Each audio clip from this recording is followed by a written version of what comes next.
Atenção! Vai começar agora uma teleaula de processos de fabricação, do curso profissionalizante. Este módulo tem um total de 80 aulas. Hoje, você vai assistir a teleaula número 38.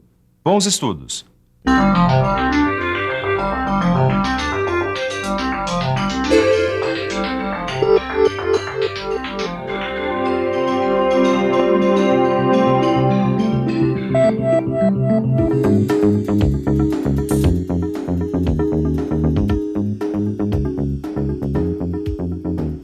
São inúmeras as aplicações do torno no universo da indústria metal-mecânica. Repara só numa coisa. Olha a superfície desse parafuso aqui. Ela é áspera e rugosa, justamente para que a gente possa girar o parafuso sem que a nossa mão escorregue. Este serrilhado aqui é feito pelo torno, numa operação chamada recartilhamento. Essa é uma das operações especiais que a gente vai estudar na teleaula de hoje. Hoje você continua explorando as possibilidades do torno. Você vai conhecer novas operações que podem ser feitas com a ajuda de ferramentas especiais. Você vai aprender o que significa recartilhar uma peça e vai descobrir como perfilar, sangrar e como cortar no torno. É isso aí, nessa teleaula você vai aprender a usar o torno para conseguir formatos completamente diferentes daqueles que você aprendeu até este módulo. Então se prepare porque a nossa teleaula está começando.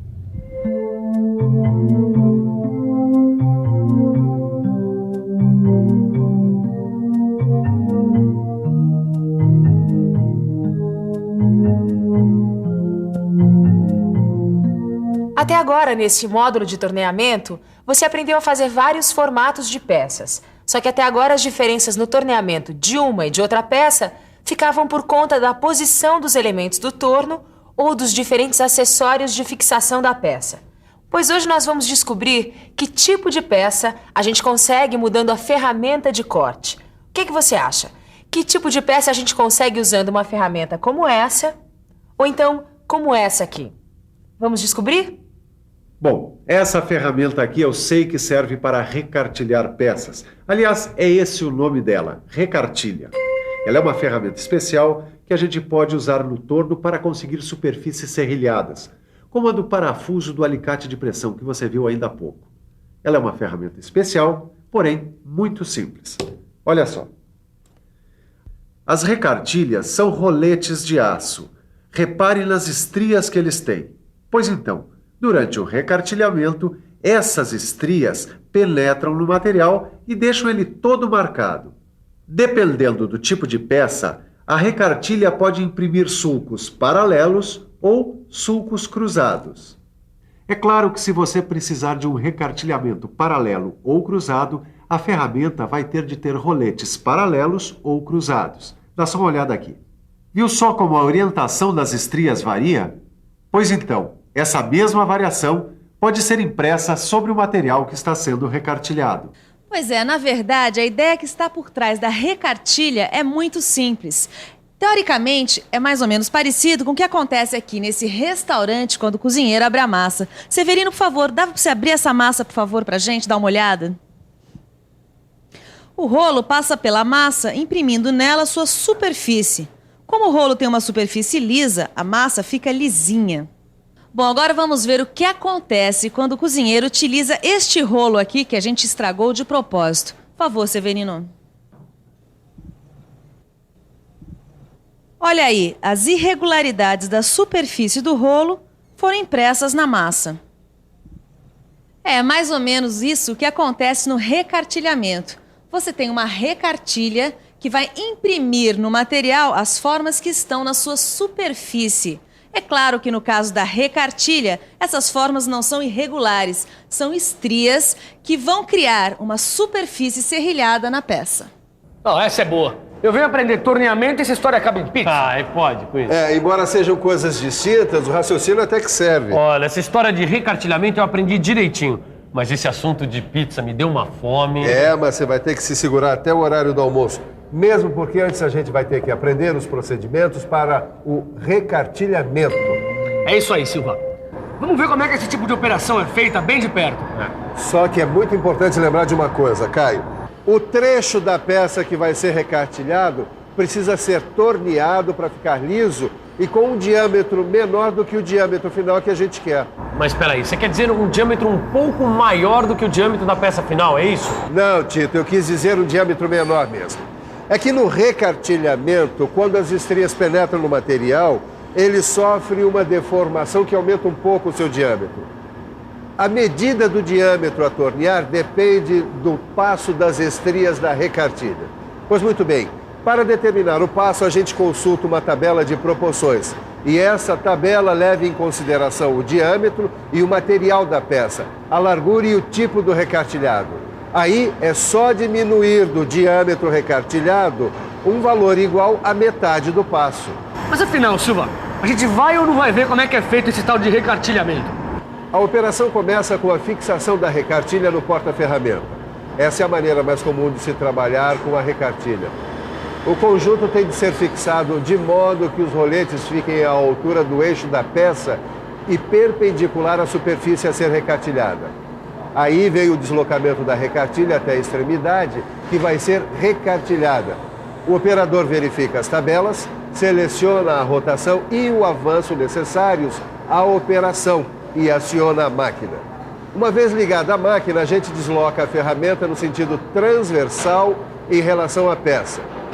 Depois encostamos as roldanas na peça até imprimir as estrias na superfície, deslocando a recartilha ligeiramente no sentido longitudinal. O operador para o processo para verificar se o recartilhamento está correto.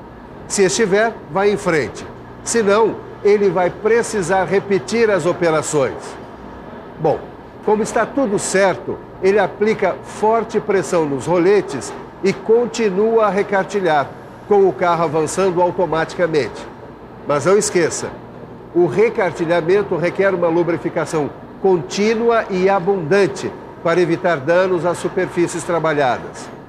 Quando chega o final do trecho a ser recartilhado, ele inverte o sentido de deslocamento e repassa a recartilha. Pronto. Agora é só dar uma limpada com escova de aço, sempre na direção das estrias, e fazer o chanfro na borda da peça. E reparem aqui no chanfro. Ele é feito para aparar as rebarbas e para dar acabamento à peça. É isso aí. Bom, como você viu, o recartilhamento é o recurso ideal quando a gente precisa obter uma superfície serrilhada na peça.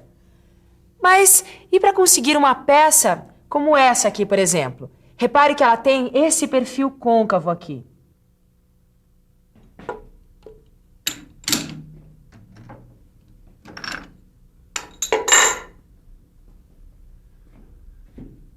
Para a gente fazer uma peça com uma concavidade como essa, a gente usa o torno numa operação especial chamada perfilação. Mas afinal de contas, o que significa perfilar uma peça? Agora complicou. Mas é só pensar um pouco. Vamos pensar um pouco. Vamos ver agora.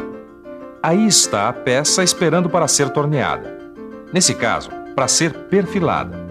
Vamos ver o que acontece. A ferramenta se aproxima e começa a desbastar a peça. Depois de algum tempo... É isso! Agora eu entendi. Depois da operação, a peça ficou com o mesmo perfil da ferramenta que fez o desbaste.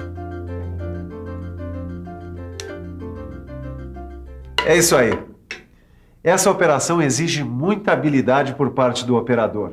E é também uma operação lenta. Quer dizer, é uma operação mais indicada para se produzir peças especiais em um número limitado, que é exatamente o que eu estou fazendo aqui, depois de ter recebido uma encomenda para produzir uns eixos especiais. Ah, outra coisa muito importante que você não deve esquecer. A aresta de corte da ferramenta não deve ser muito grande. Isso para evitar trepidação durante a operação, evitando assim danos à peça e às ferramentas. E por falar em ferramentas, para poder produzir diferentes tipos de perfis, é necessário ter ferramentas com vários formatos. Dá uma olhada em algumas delas. Aí já temos uma peça montada para ser perfilada com movimento bimanual. Ela deve estar desbastada e alisada. Aí, com a ajuda de uma ferramenta de ponta fina, a gente marca os limites dentro dos quais a gente vai fazer o perfil. A ferramenta de corte de perfil é montada no porta-ferramentas. é importante deixar o corpo da ferramenta o mais apoiado possível no porta-ferramentas. Bom, estamos quase prontos. Agora é só selecionar a rotação do torno e começar a operação. Repare que no começo o movimento é lento. E depois, os movimentos de avanço e penetração devem ser muito bem coordenados. Pronto! A peça já tem um perfil que a gente verifica usando um gabarito ou um calibrador de raios. Então, estão animados para aprender 2 novas operações no torno? Vamos lá. Então preste bastante atenção que nós vamos estudar como sangrar e cortar no torno. Ô, Silva, isso aí tá parecendo título de novela mexicana. Mas não é novela não, viu, seu Caio? Essas operações são importantes dentro da indústria metalmecânica. E essas 2 operações são usadas para fabricar vários tipos de peças. Muitas peças requerem o sangramento e o corte no torno. E para fazer essas operações a gente usa uma ferramenta como essa aqui, Tito, chamada de bedame. Vamos dar uma olhada? Olha aí. Tá vendo como aquela peça do alicate de pressão é fabricada, Tito?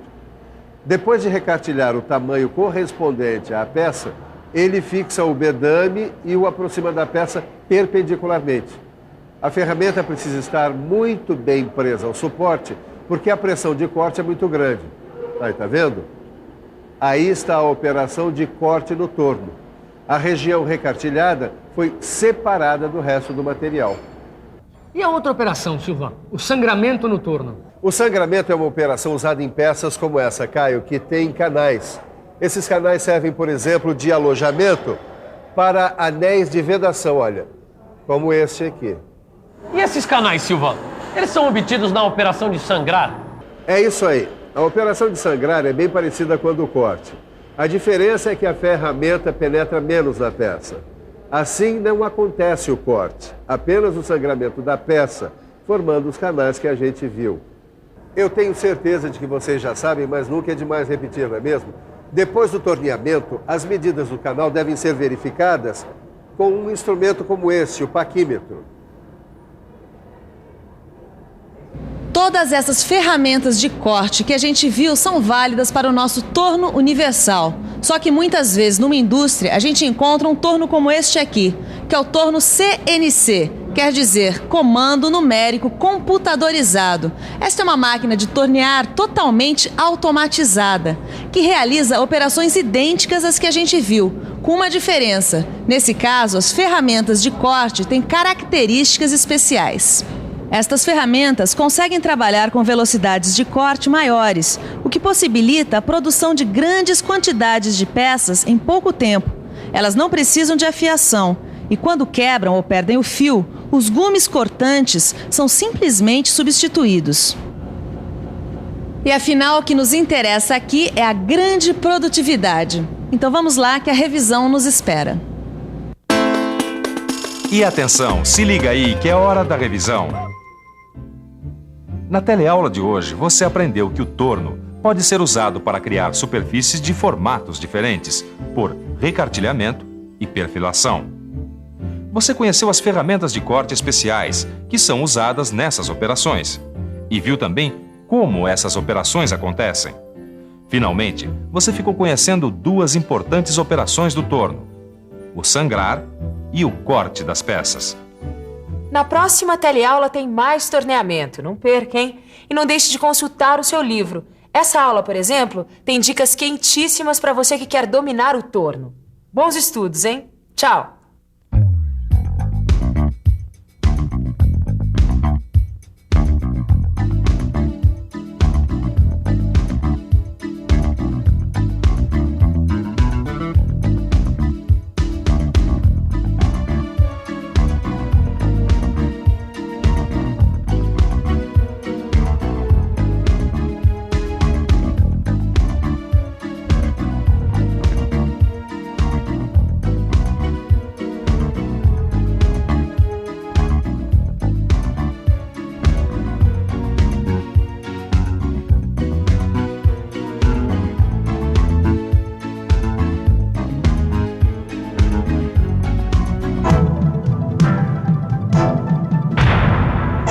Telecurso 2000, um programa de educação do Sistema Fiesp e da Fundação Roberto Marinho.